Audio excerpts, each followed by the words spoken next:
But what caused the financial success was not extreme ability.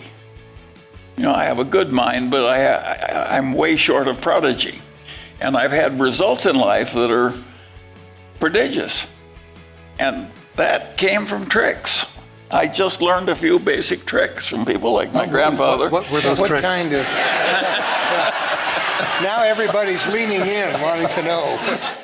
This guy is one of my investing idols. I even have his bust on my desk. His name is Charlie Munger. Charlie passed away about a year and a half ago at age 99 with a net worth of around $2.7 billion. And while he was always known as Warren Buffett's right-hand man, he was an exceptional investor in his own right. So in this video, we're going to look at 5 or 6 investing lessons from Charlie Munger that still apply to this day that are going to help improve our returns and make us better investors.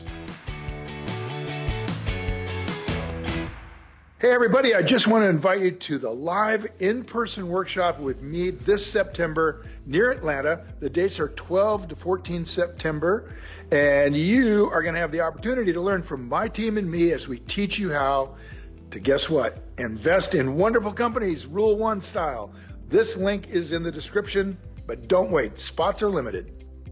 If you're not familiar with Charlie Munger, he was Warren Buffett's right-hand man for over 50 years, and one of the most influential voices in shaping Buffett's entire investing philosophy. In fact, Warren said that it was Charlie who convinced him to move away from buying fair companies at really wonderful prices and instead focused on buying wonderful companies at fair prices. But Charlie's influence didn't stop there. One of the most profound mental models Charlie gave Buffett, and really the whole investing world, is the idea of inversion. Instead of always asking, how can I succeed? Charlie would ask, how can I fail? And then he would work backwards to avoid that failure. That way of thinking is what led Buffett to coin one of his most famous rules. Rule number 1, don't lose money. And rule number 2, never forget rule number 1. And to really understand where Charlie got that mindset from, let's take a listen to this story from one of his final interviews. There are all kinds of tricks that I just got into by accident in life. One, I invert all the time. I was a weather forecaster when I was in the Air Corps. And so I figured out the minute I was actually making weather forecasts for real pilots, I said, how can I kill these pilots? Now that's not the question that most people would ask, but I want to know what the easiest way to kill them would be so I could avoid it. And so I thought it through in reverse that way, and I finally figured out, I said, there are only 2 ways I'm going to kill a pilot. So I'm going to get him to icing his plane can't handle, and that will kill him. Or I'm going to get him someplace where he's going to run out of gas before he can land because all the airports are sucked in. And I just was fanatic about avoiding those 2 hazards. That story perfectly captures how Charlie thought. So instead of asking what's the best case scenario, he'd ask, how would I go about creating the very outcome I'm trying to avoid? And that principle became core to how both he and Buffett and plenty of others, for that matter, including me, approached investing. Avoid the biggest mistakes by asking what the best way would be to make them. And the upside will take care of itself. And that's exactly what we do at rule number 1 investing. Remember, Buffett's rule number 1 is don't lose money. So we ask, what would we do if we wanted to lose this money and then do the opposite? And this is a big part of why Berkshire Hathaway has been so successful for so long, because we obsess over how to screw up before we ever think about succeeding. We know if you do that obsessively, we will continue to grow great wealth, and you can too. Now just listen to the masters. Most people would say, how can you save India? And of course, I would approach it differently. I'd say, what could I do which would most easily hurt India? And approaching it in reverse that way, I got better results. You look at the vulnerabilities. Yes, and I have a whole bag of tricks like that.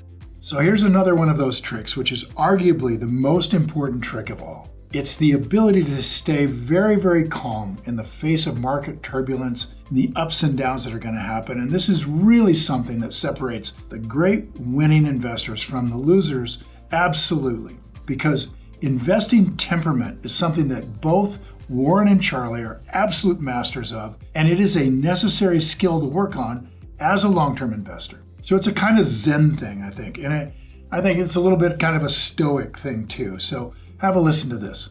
How worried are you by the declines in the share price of Berkshire Hathaway, the difficulties the Zero. company's in? This No? is the third time that Warren and I have seen our holdings in Berkshire go down, top tick to bottom tick, by 50%.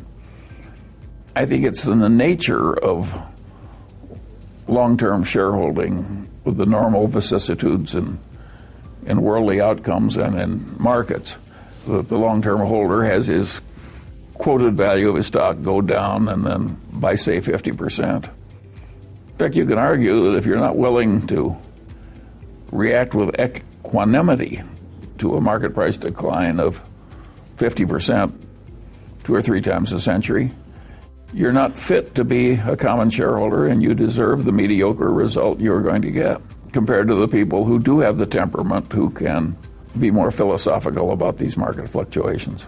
That mindset right there, that calm in the face of a big drop in the portfolio, is an example of what really sets Rule 1 investors apart. Most investors get scared naturally when the market goes down hard. They're losing sleep, they're checking their brokerage accounts every day. They're trying to decide whether to get out or to ride it out. But to us, and Charlie taught us this, it is just business as usual. These kinds of ups and downs are not only expected by us, they are necessary. If you want to enjoy the rewards of Rule 1 investing, you want the market moving around. And really, that's what makes this strategy even more remarkable. It keeps us level-headed when everyone else on Wall Street is freaking out. That equanimity comes from our philosophy of when to act in the market.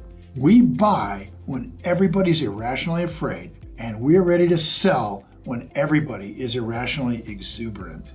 But I've had my Berkshire stock decline by 50% 3 times. It doesn't bother me that much.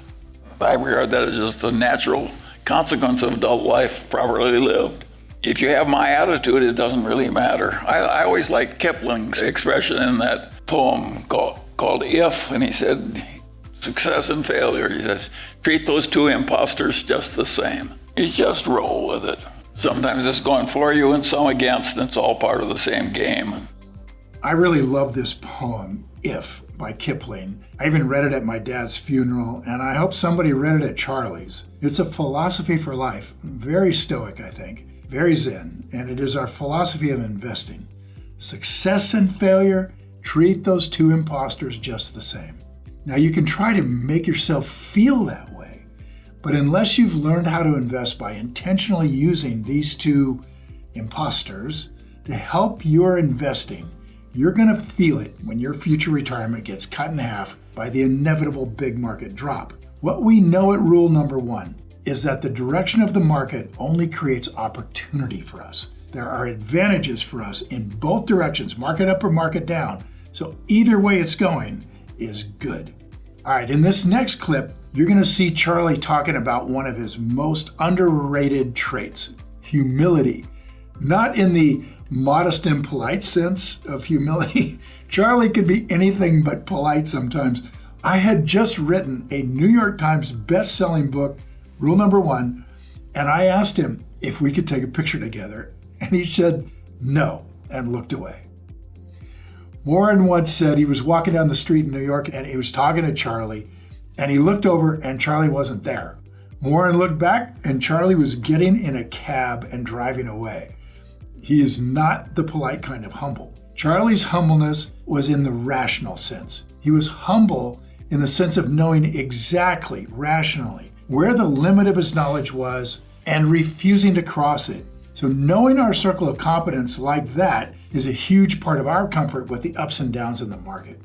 Humility means that you know the edge of your own competency. Yes. And you aren't arrogantly stepping over the boundary. I'm very good at that. Yeah, well, I'd redefine humility as knowing what you don't know. Yes, well, both Warren and I are very good at that. One of these guys at the Berkshire meeting from one of the foreign publications said, why do a couple of guys in a little place in Omaha do so much better than all these powerful minds in great institutions? And I said, well, I think Warren and I know the edge of our competency better than other people do. Warren frequently says, I'd rather deal with a guy with an IQ of 130 who thinks it's 125 than a guy with an IQ of 180 that thinks it's 200. That second guy will kill you. That deep kind of Charlie humility, the awareness of where your edge is, isn't just a nice character trait. In fact, it doesn't matter about the character trait at all. It's actually a huge competitive advantage as an investor. Because when you're honest and humble about what you don't know, you avoid the big mistakes. And that discipline, sticking to what you understand, is the key part of rule number one investing. And I'll give you an example about why we teach it. So imagine you just bought into the ABC company because you heard the stock was on a roll, but then the day after you bought it, the stock drops 20%. And what would you do? How would you feel? The answer is, you don't know. Did this great deal that I just wanted to do, did that just get better? And you should buy more, load up the truck? Oh man, is there something fundamentally wrong with this business you didn't understand? Meaning you really ought to be selling right now. Or did you just pay too much? Who knows? Certainly not you. So figuring out what your circle of competence covers and what it doesn't cover is critically important. And it's the core reason why Rule 1 investors have outperformed so many other investors over the years. Circle of competence. When it comes to picking businesses, you just got to understand the principle. Know what you know, stay in your circle of competence, and don't kid yourself that you know what you don't know. In fact, our ideal investments are never some complex, cutting-edge company. We buy the kind of businesses that are so good and so simple, even an idiot could run it, at least for a while. So here's Charlie explaining that in classic Munger fashion. We have a very peculiar way of looking at things. We want to buy something that's intrinsically a very good business, meaning that an idiot could run it and it would do all right. And then we want that business, which an idiot could run successfully, to have a wonderful person in it running it. And if we have a wonderful business with a wonderful person running it, that really turns us on. Warren sometimes says you have to choose good person or good business. And you know what he says? This is not politically correct. He says good business. He wants something that has such tremendous strength. I had a friend when I practiced law, and he said, if it won't stand a little mismanagement, it's not much of a business. And we like businesses that stand a lot of mismanagement, but don't get it. Okay, now that might sound just a bit harsh. Buy a business so good that an idiot could run it. But Charlie's point here is really that a great business is resilient. They're not dependent on one genius at the top or perfect execution year after year. They have built-in strength, what we would call a big fat moat. Moats produce things like pricing power, repeatable cash flow, protection from competition. Sometimes big moats also produce idiot management.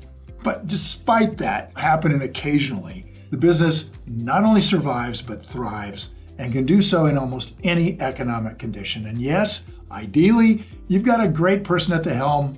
We call that the third M, your management M. We got a great person there, that's great. But if you have to choose, Warren always says choose the great business, because a great business can endure a little mismanagement. A weak one mistake can take it down completely. That's the kind of clear-eyed thinking, you guys, that just defines how Warren and Charlie built Berkshire Hathaway, and it's exactly the kind of thinking we teach at Rule 1 Investing workshops. And by the way, before I sign off, if you're someone who's looking to take that next step in investing and learn proper Rule 1 strategy from me and my team, oh man, I would absolutely love it if you join us at our upcoming workshop. I teach for 3 days entirely online. We go through everything you need to know, become a Rule 1 investor like Warren and Charlie and me. We have over 25,000 graduates who are going to tell you that this is simply the best investing education in the world, #1 in the world. And we have the NPS scores to prove it, averaging 82, far better than Harvard or Yale's MBA program, far better than almost any business in the world. So please check out the links in the description and then the pinned comment to learn more. I'd love to see you guys there. So apart from that, thanks for watching. Now go play.